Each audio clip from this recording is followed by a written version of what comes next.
اگر کسی شخص سے پوچھا جائے کیا تم حج اور عمرہ کرنا چاہتے ہو، وہ تڑپ کر کہے گا کہ ہاں میں حج اور عمرہ کرنا چاہتا ہوں۔ جب واپس پلٹ کر آتے ہیں تو یہ بتاتے ہیں کہ میں نے حجر اسود کا بوسہ لیا، میں نے اتنے رش کے باوجود، دھکوں کے باوجود میں نے حجر اسود کا بوسہ لیا ہے۔ اب میرا سوال ہے کہ حجر اسود کیا چیز ہے؟ حجر اسود ایک جنتی پتھر ہے جو جنت سے زمین پر آیا ہے، اور حضرت فاروق اعظم رضی اللہ تعالیٰ عنہ آپ فرماتے ہیں، حجر اسود کو مخاطب کرتے ہوئے کہتے ہیں کہ میں خدا کی عزت کی قسم تجھے کبھی نہ چومتا اگر میرے مصطفیٰ کریم نے نہ چوما ہوتا۔ لہذا حجر اسود کو ہم چومتے ہیں، تڑپتے ہیں، اس کا بوسہ لینے کے لیے مارے مارے پھرتے ہیں، لیکن وہی جنتی پتھر ہے۔ سوال ہے کہ ہم کہاں سے آئے ہیں؟ ہم سارے کے سارے، ہمارے جد امجد، ہمارے باپ حضرت آدم علیہ السلام، وہ کہاں سے آئے تھے؟ وہ بھی جنت سے آئے تھے، اور ہم سارے کے سارے بھی جنت سے آئے ہیں۔ لہٰذا ہم ایک پتھر کو چومنے کے لیے تڑپتے ہیں، لیکن ایک انسان جو ہم سارے کے سارے جنت سے آئے ہیں، اور ہمارا اپنے بہن بھائیوں کے ساتھ رویہ کیسا ہے، اپنے بیوی بچوں کے ساتھ رویہ کیسا ہے، اور اپنے اعزاء و اقرباء کے ساتھ ہمارا رویہ کیسا ہے، اور اپنے دوستوں کے ساتھ ہمارا رویہ کیسا ہے۔ ہم ایک پتھر کو چومنے کے لیے تڑپتے ہیں، لیکن ہم سارے کے سارے انسان بھی جنت سے آئے ہیں۔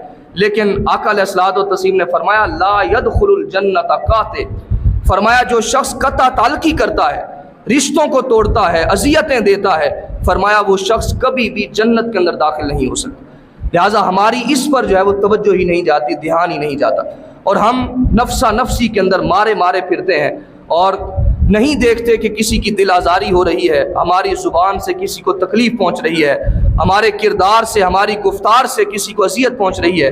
ہم اپنے ہی من مانی کے اندر اور اپنے کبر کے اندر، غرور کے اندر، جو دل کے اندر بات آتی ہے منہ پر لاتے ہیں اور کرتے چلے جاتے ہیں۔ لہذا ہمیں اپنے مزاج کے اندر توجہ کرنی چاہیے۔ حاضرین محترم، اسی طرح ہزاروں سالوں میں تاریخ محض اتنی بدلی کہ کبھی دور پتھر کا ہوتا تھا، آج انسان پتھر کے ہوتے ہیں۔ کبھی رشتوں کا، کبھی جو ہے وہ خون کے رشتے ہوا کرتے تھے، لیکن آج جو ہے وہ رشتوں کا خون ہوتا ہے۔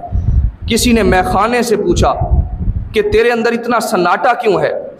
تیرے اندر تو بڑا ایک ہلچل ہوتا تھا، شور و غل ہوتا تھا، لوگوں کا جمع غفیر ہوتا تھا، لہذا آج کل تیرے اندر سناٹا کیوں ہے؟ میخانے سے آواز آئی، آج کل شراب پینے کا دور نہیں ہے بلکہ خون پینے کا دور ہے۔ یہ ہمارا مزاج بن چکا ہے۔ ہم اگر ایک زمین پر کاغذ کا ٹکڑا پڑا ہو، اس کے اوپر عربی عبارت لکھی ہوئی ہو، تو ہم اس کو اٹھاتے ہیں، صاف کرتے ہیں، آنکھوں پر لگاتے ہیں اور کسی اونچی جگہ پر رکھ دیتے ہیں۔ وجہ کیا ہوتی ہے کہ کہیں اس پر چاہے وہ اللہ کا نام نہ لکھا ہو، کہیں اس پر دینی عبارت نہ لکھی ہوئی ہو۔ اچھی بات ہے، کرنا چاہیے، لیکن ایک انسان، بندہ مومن، جس کے دل کے اندر اللہ رسول کا ڈیرا ہے، جس کے دل کے اوپر کلمہ طیبہ لکھا ہوا ہے، لا الہ الا اللہ محمد رسول اللہ، جس کے دل کے اوپر لکھا ہوا ہے، ہمارا اس طرف دھیان ہی نہیں جاتا۔ اور اگر وہ نماز نہیں پڑھتا، حالانکہ پڑھنی چاہیے، اگر وہ نہیں بھی پڑھتا، اگر وہ روزے نہیں رکھتا، حالانکہ رکھنے چاہیے، لیکن اس کے دل کے اوپر تو کلمہ طیبہ لکھا ہوا ہے، اللہ رسول کا نام لکھا ہوا ہے، لیکن ہم حقارت کے اندر کم تر سمجھتے ہوئے ہم اس کو دھتکار دیتے ہیں۔ بزرگوں کا شیوا ہے، فرمایا کہ گناہ سے نفرت کرو، گناہ گار سے نفرت نہ کرو۔ لہٰذا اس کے کردار سے آپ کو نفرت ہو سکتی ہے، اس کے عمل سے نفرت ہو سکتی ہے، لیکن انسان سے نفرت، انسان کو حقیر سمجھنا، اس بات کو ناپسند کیا گیا ہے۔ حضرت بایزید بستامی رحمۃ اللہ تعالی علیہ، آپ گلی کے اندر جا رہے تھے تو راستہ کے اندر گلی تنگ تھی، تو راستہ کے اندر ایک کتا بیٹھا ہوا تھا، اور گلی تنگ ہونے کے باعث آپ نے ایک پتھر اٹھانے کی کوشش کی تاکہ اس پتھر کے ساتھ اس کتے کو بھگا سکوں، کہیں میرے کپڑوں سے لگ کر کہیں میرے کپڑے ناپاک ہو جائیں۔ لہذا آپ نے اس کو بھگانے کی کوشش کی۔ کتے نے اللہ کی بارگاہ کے اندر عرض کی، مولا آج مجھے قوت گویائی عطا فرما، بولنے کی صلاحیت عطا فرما، آج میں بایزید بستامی سے گفتگو کرنا چاہتا ہوں۔ اللہ رب العزت نے کتے کو بولنے کی صلاحیت عطا فرمائی۔ کتا کہتا ہے، بایزید مجھے بتاؤ تم نے کون سی ایسی نیکی کی تھی، اللہ رب العزت نے تمہیں انسان بنا دیا، اور میں نے کون سی ایسی برائی کی تھی کہ اللہ رب العزت نے مجھے کتا بنا دیا۔ لہٰذا اگر وہ اللہ رب العزت ہمیں گٹر کا کیڑا بھی بنا دیتا تو ہماری کیا اوقات تھی، ہم کیا کر سکتے تھے؟ تصوف کی دنیا کے اندر 18,000 مخلوقات ہیں جو اللہ رب العزت نے تخلیق فرمائی، 18,000 مخلوقات اللہ رب العزت نے بنائی ہیں، اور اللہ رب العزت چاہتا تو ہمیں کسی اور مخلوق کے اندر بھی منتقل فرما سکتا تھا، وہ قادر تھا، لیکن اللہ رب العزت نے ہمیں انسان بنایا اور پھر اشرف المخلوقات بنایا۔ لہٰذا اللہ رب العزت کا یہ کرم ہے، اس کا فضل ہے، اس نے ہمیں اتنا بڑا مرتبہ عطا فرمایا، لیکن اگر وہ چاہتا کسی اور مخلوق کے اندر بھی منتقل فرما سکتا تھا۔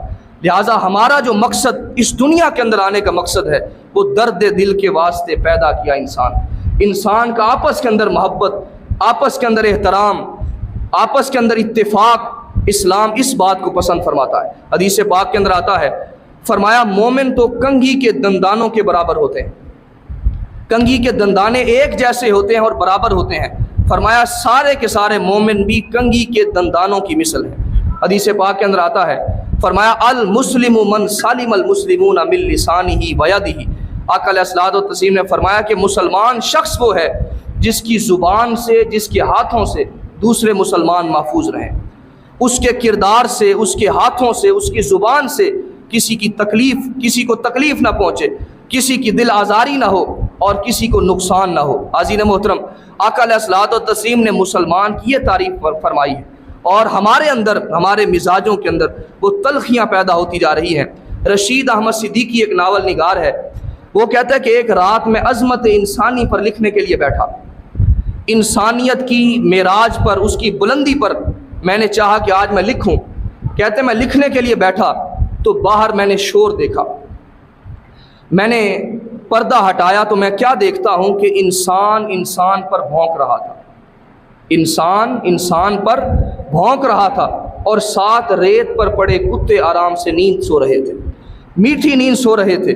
جن کا کام لڑنا تھا، کہا وہ آرام سے سو رہے تھے، لیکن انسان آپس کے اندر لڑ رہے تھے اور جھگڑا کر رہے تھے۔ حاضرین محترم، حضرت خواجہ محمد یار فریدی علیہ رحمت، آپ گڑھی شریف سے آپ کا تعلق ہے، آپ ایک دن مجلس کے اندر واعظ فرما رہے تھے، یہ پہلے بھی ایک مرتبہ ذکر کیا تھا۔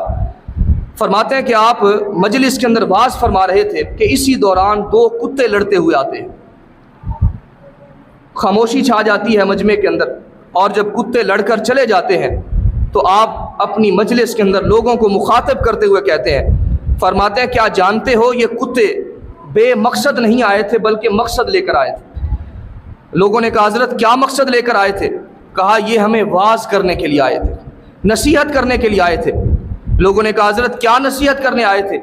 کہا یہ کتے لڑتے ہوئے آئے تھے، نصیحت کرنے آئے تھے، یہ نصیحت کرتے تھے کہ لڑنا ہمارا کام ہے، تمہارا کام نہیں ہے۔ لہٰذا انہوں نے نصیحت کی ہے کہ لڑ کر دکھایا ہے، کہا یہ کام ہمارا ہے، تمہارا کام نہیں ہے۔ انسان کا کام کیا ہے؟